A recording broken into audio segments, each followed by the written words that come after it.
अस्सलाम वालेकुम dear students, welcome to the second lecture of biology.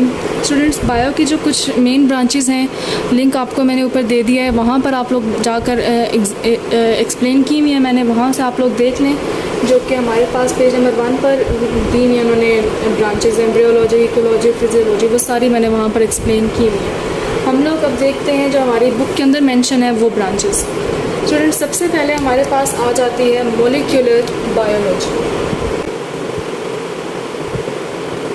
Students, molecular biology is a branch of biology, ये बात आपने याद रखनी है, ये आपने लाइन हर एक में लिखनी है कि it is the branch of biology जो कि क्या करती है, मॉलिक्यूल्स ऑफ लाइफ के बारे में स्टडी करती है, which study about the molecules of life.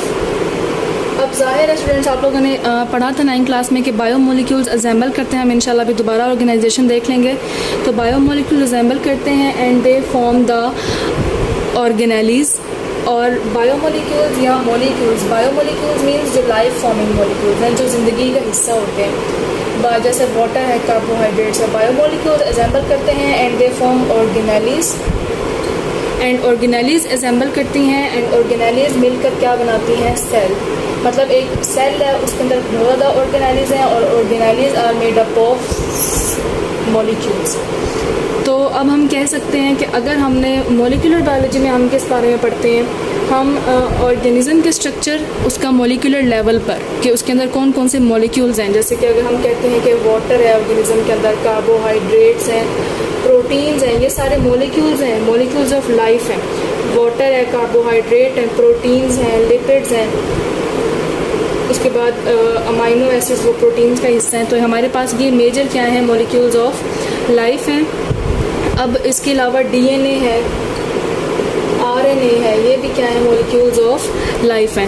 Students, इन सब के बारे में जो स्टडी करते हैं वो हम किस में करते हैं, मॉलिक्यूलर बायोलॉजी में। Means we study about the molecules of life at molecular level. हम एक एक मॉलिक्यूल के बारे में स्टडी करते हैं कि अब जैसे मैं आपको बताती हूँ एक एग्जाम्पल आप लोग कोट कर लें। वैसे तो ये भी सारे एग्जाम्पल्स ही हैं, आप इनमें भी ये भी एग्जाम्पल में ही लिखेंगे, लेकिन एक और एग्जाम्पल कोट कर लें।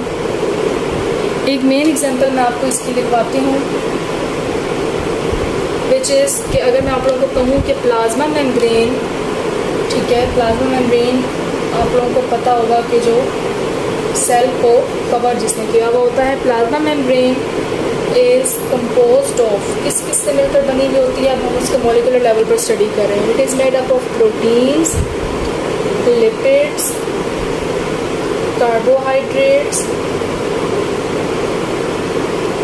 उसके बाद कोलेस्ट्रॉल भी होता है उसके अंदर, फॉस्फोलिपिड, ठीक है, और ये हमारे पास क्या है सारे, यहाँ ग्लाइकोलिपिड, ये क्या है हमारे पास। अब मैंने कि मॉलिक्यूलर लेवल पर देख लिया कि प्लाज्मा मेम्ब्रेन किस किस मॉलिक्यूल से मिलकर बनी हुई है, ठीक है। तो ज़ाहिर है प्रोटीन नहीं होगी तभी प्लाज्मा मेम्ब्रेन इनकम्प्लीट होगी, लिपिड नहीं होंगे तब तो उसकी लेयर ही नहीं होगी, बाई लेयर, लिपिड की क्योंकि बाई लेयर होता है। कार्बोहाइड्रेट हमारे पास नहीं होंगे तब भी नहीं होगी। तो प्लाज्मा मेम्ब्रेन इन सबसे मिलकर बनी हुई होती है। तो ये हमने किसमें पढ़ लिया, मॉलिक्यूलर बायोलॉजी में। ओके स्टूडेंट, सेकेंड हमारे पास जो ब्रांच है बायोलॉजी की वो है environmental biology. Students, environmental biology के अंदर हम स्टडी करते हैं कि हमारा कि जो लिविंग ऑर्गेनिजम्स हैं हमारे, उनका एनवायरनमेंट के साथ क्या रिलेशन है, ठीक है, कि एनवायरनमेंट किस तरह इंटरेक्ट कर रही है लिविंग ऑर्गेनिजम्स के साथ, ये हम देख लेते हैं इन्वायरमेंटल बायोलॉजी में। उसके अलावा हम देख लेते हैं कि हमारे इन्वायरनमेंट में जितने भी ऑर्गेनिक और इनऑर्गेनिक कंपोनेंट्स हैं उनके साथ लिविंग ऑर्गेनिजम्स किस तरह इंटरेक्ट कर रहे हैं। स्टूडेंट्स, फर्स्ट करो मैं आपको एग्जांपल, मैंने आप लोगों को वैसे इसकी पहले भी दी है कि अगर प्लांट यूज़ कर रहा है सनलाइट फॉर फोटोसिंथेसिस, ठीक है, तो ये इन्वायरमेंट का क्या रोल है लिविंग ऑर्गेनिज्म के ऊपर, क्या इंटरेक्ट कर रहा है, किस तरह इंटरेक्शन हो रहा है इन दोनों का, तो वो हम किस में देखते हैं, इन्वायरमेंटल बायोलॉजी। इसके अलावा लिविंग ऑर्गेनिजम्स किस तरह इन्वायरमेंट को ख़राब कर रहे हैं, जिस तरह जो ह्यूमंस हैं they are creating many types of pollutions. तो पॉल्यूशंस किस तरह हमारे इन्वायरमेंट को जो है वो ख़राब कर रही हैं, तो वो भी हम किस में देखते हैं, इन्वायरमेंटल बायोलॉजी में। तो इन्वायरमेंटल बायोलॉजी के अंदर हम लिविंग ऑर्गेनिज्म का इंटरेक्शन देख लेते हैं इन्वायरमेंट के साथ। वो पॉजिटिव भी हो सकता है, स्टूडेंट्स याद रखना है आपने, और वो नेगेटिव भी हो सकता है। ठीक है, जिस तरह अगर हम प्लांट ग्रो कर रहे हैं तो वो एक पॉजिटिव हम इन्वायरमेंट पे असर डाल रहे हैं ना। ठीक है, लेकिन अगर हम लोग पोल्यूशन क्रिएट कर रहे हैं, वाटर पोल्यूशन है, लैंड पोल्यूशन है, किसी भी तरह का पोल्यूशन है, तो it will be the negative aspect. Okay students, third जो हमारे पास ब्रांच है बायो की वो है माइक्रोबायोलॉजी। माइक्रोबायोलॉजी के अंदर स्टूडेंट्स हम स्टडी करते हैं अबाउट द माइक्रो ऑर्गेनिजम्स। ठीक है, जितने भी माइक्रो ऑर्गेनिज्म हैं, और ये बहुत वास्ट आजकल की आप लोगों की ब्रांच है जिसमें आप लोग आगे बीएस भी कर सकते हैं और इसमें एमएस भी कर सकते हैं और पीएचडी भी कर सकते हैं माइक्रोबायोलॉजी में। तो माइक्रो ऑर्गेनिजम्स के बारे में स्टडी करते हैं। माइक्रो ऑर्गेनिजम्स जैसे कि बैक्टीरिया, प्रोटोजोआ, ये हम सारे पढ़ेंगे। एमीबा, ये प्रोटिस्ट हैं, एमीबा, उसके बाद पैरामीशियम, ये सारे माइक्रो ऑर्गेनिज्म हैं। उसके बाद जो है वो वायरसेस, सम फंगस, तो ये सारे क्या होते हैं माइक्रो ऑर्गेनिजम्स, जिनको हम एक आम आंख से नहीं देख सकते हैं। ठीक है, अब स्टूडेंट्स ये तो हो गया कि microbiology in which we study the micro organisms. अब ये एग्जांपल आ गई माइक्रो ऑर्गेनिजम्स की। अब स्टूडेंट्स ये आप लोग बेशक कोट कर लें। अब सवाल ये पैदा होता है कि माइक्रो ऑर्गेनिजम्स क्या है। तो अगर ये ब्रांच आती है पेपर में तो आपने माइक्रो ऑर्गेनिज्म की भी डेफिनेशन लिखनी है, जो कि मैं आप लोगों को लिखवा देती हूँ। Okay students, micro organisms are the living organisms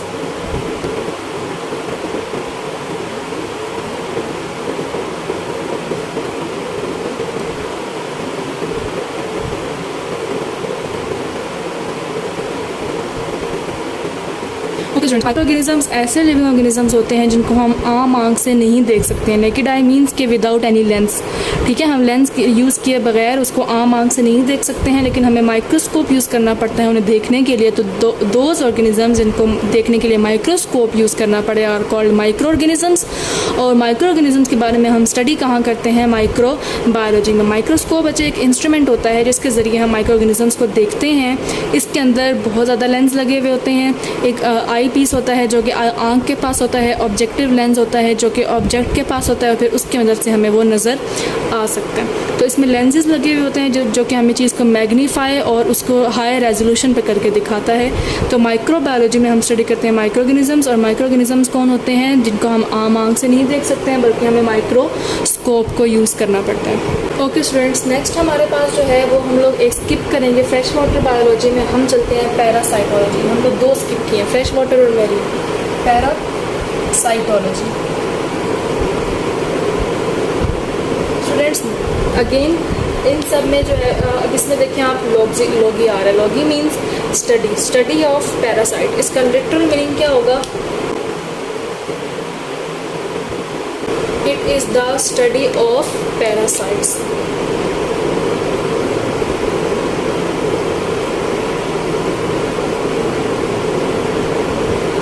अब स्टूडेंट्स हमारा सवाल ये पैदा होता है कि व्हाट आर पैरासाइट्स, के पैरासाइट्स होते क्या हैं। ठीक है स्टूडेंट्स, पैरासाइट्स क्या होते हैं।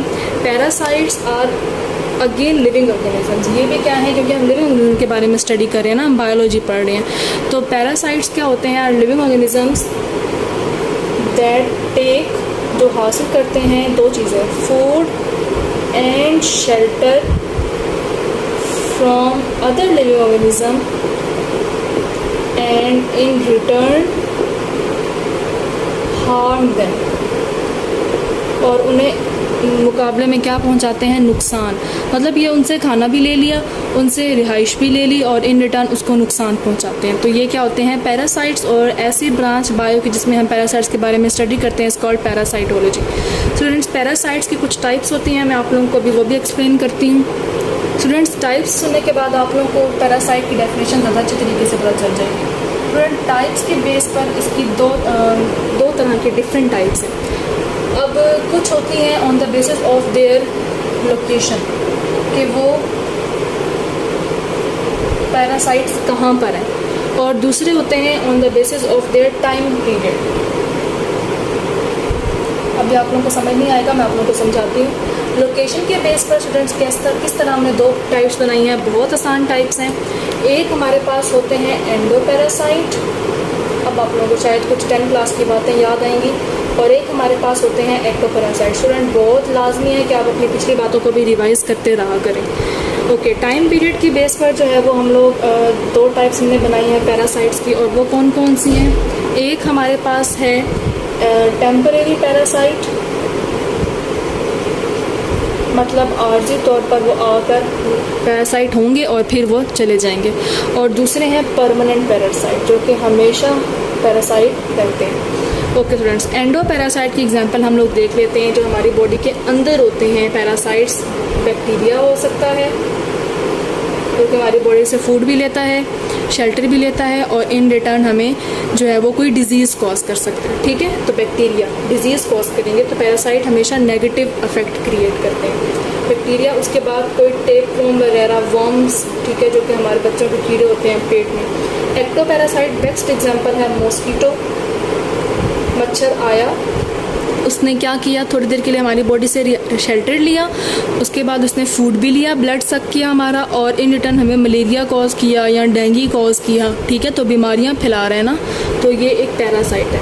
उसके बाद एक और एक्टोपैरासाइट क्या है, लाइसिस या लीच, जो भैंसों पे लगी हुई होती है। ये हमारा हमसे शेल्टर भी ले गया, हमारा खून भी सक कर रही। उसके बाद टेम्परेरी पैरासाइट जो आर्जी तौर पर हमारी बॉडी पे आता है, तो वो अगेन मॉस्किटो। और परमानेंट पैरासाइट जो है वो लीच या लाइस अगेन। ठीक है, तो ये क्या है, परमानेंट पैरासाइट्स हैं। तो स्टूडेंट्स, ये आपकी हम लोग इन शॉर्ट जो पैरासाइट की स्टडी है वो क्या है, पैरासाइटोलॉजी। स्टूडेंट्स, ये आप लोगों ने 4 ब्रांचेस देख लेनी है। अब बाकी ब्रांचेस इंशाल्लाह अपने नेक्स्ट लेक्चर में करेंगे। टेक केयर, अल्लाह हाफिज़।